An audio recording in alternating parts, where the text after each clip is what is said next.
So as the government shutdown enters into, what is this, its third or fourth week? I mean, I'm losing track of time here. But we're coming up very quickly on the second pay period for service members and federal workers since the shutdown began. And you might remember that during the first pay period, soldiers or members of the military were actually given their paycheck by reappropriating funds from research and development and other parts of defense spending to cover benefits and salaries. However, this next pay period, that's not going to work because that money is gone. Well, this guy that you see here to what is that, your left, my right, whatever, his name is Timothy Mellon. He just made a $130 million donation to the president, to Trump, to pay service members.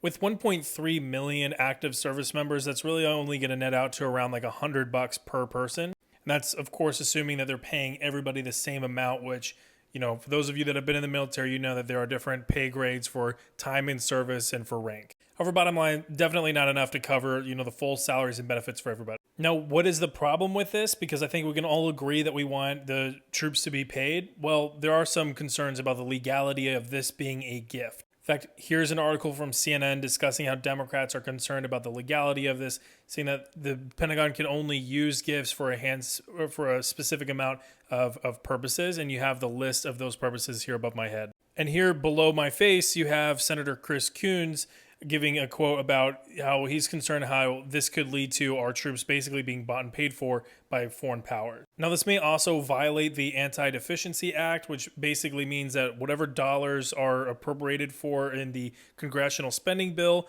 that's where those dollars have to go. You can't just move money from one bucket to another without congressional authority. And that's basically what they are asserting is happening here. And that's what they were asserting happened during the last pay period when money that was earmarked for research and development went to salaries and benefits. So although we can agree that, paying the troops is a good thing, we want that to happen.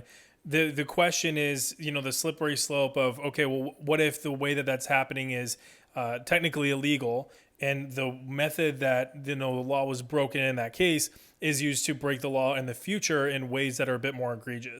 I don't know. I mean, it's an interesting conversation to have. I get that it's going to be, you're going to be hard pressed to get anybody to agree, oh, we should not be paying the troops right now. That's insane. But at the same time, you really have to be looking at the law. So with all that, I mean, it's a nuanced matter, and I want to hear what your thoughts are.